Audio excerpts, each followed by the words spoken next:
Hello বন্ধুরা, প্রিয়া ইপসা কিচেনে তোমাদের সবাইকে স্বাগত। আজকে তোমাদের সাথে শেয়ার করলাম বাসন্তী পোলাওয়ের রেসিপি।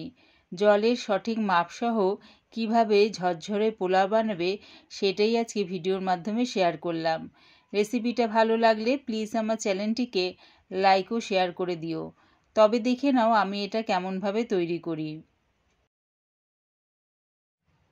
বাসন্তী পোলাও করার জন্যে আমি এখানে বাসমতি চাল নিয়েছি।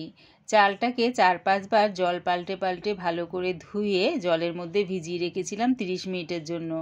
এবারে চালটার থেকে জলটা ছেঁকে নিচ্ছি।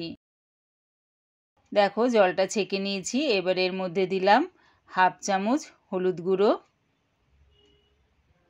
1 চামচ আদার পেস্ট, আর দিচ্ছি 1 চামচ ঘি। সব কিছু এবার ভালো করে চালটার সাথে মাখিয়ে নিচ্ছি। বাসমতি চাল জলে ভেজানোর পর খুব নরম হয়ে যায়, তাই এটা আলতো হাতেই মাখিও, নাহলে কিন্তু চালটা ভেঙে যাওয়ার সম্ভাবনা থাকে।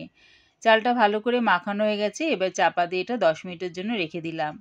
গ্যাসটাকে মিডিয়ামে রেখে একটা কড়া বসিয়ে দিয়ে তার মধ্যে দিয়ে দিলাম 1 চামচ রিফাইন তেল। তেলটা গরম হয়ে গেলে কিছু গোটা গরম মশলা ফোড়নে দিলাম।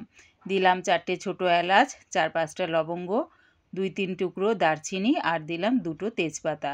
যখন দেখবে এগুলোর থেকে সুন্দর একটা গন্ধ বেরোচ্ছে, তখন এর মধ্যে দিয়ে দিলাম অর্ধেক কাজু, 1 মুঠ মতন, দিলাম 1 মুঠ কিশমিশ।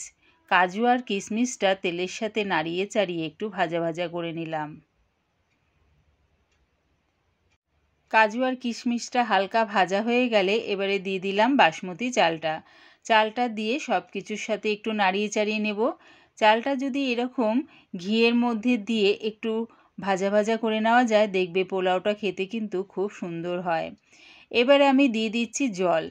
আমি এই বাটির 1 বাটি চাল নিয়েছিলাম, তাই এই বাটির 2 বাটি আমি জল দেব।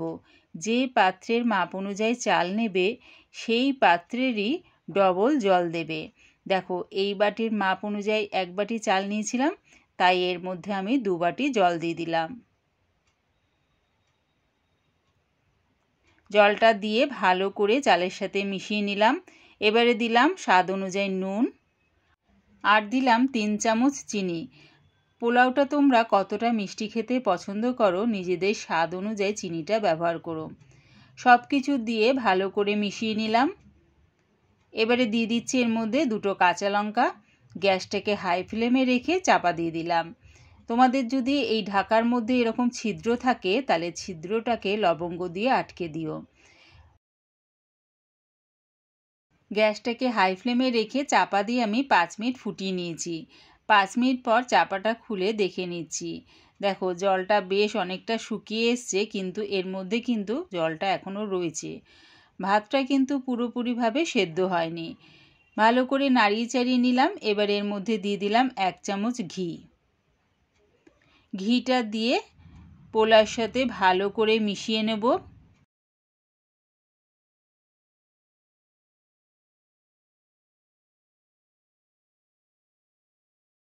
ঘিটা ভালো করে পোলাওয়ের সাথে মিশিয়ে নিয়ে চাপা দিয়ে গ্যাসটাকে একদম লোতে করে এটা আরও 10 মিনিটের জন্য হতে দিলাম। 10 মিনিট পর আমি গ্যাসটাকে অফ করে দিয়েছিলাম। তারপরে চাপা দিয়ে 5 মিনিটের জন্য রেস্টে রেখেছিলাম। 5 মিনিট পর দেখো চাপাটা খুলে দেখে নিচ্ছি। দেখো পোলাওয়ের ভাতটা কতটা ঝরঝরে হয়েছে।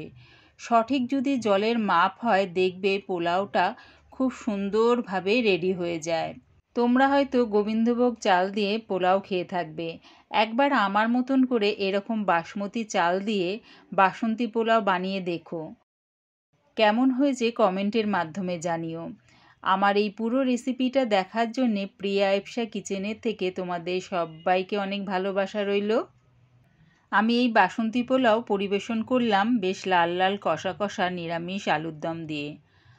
আমার এই বাসন্তী পোলাও রেসিপিটা ভালো লাগলে প্লিজ আমার চ্যানেলটিকে সাবস্ক্রাইব করে দিও।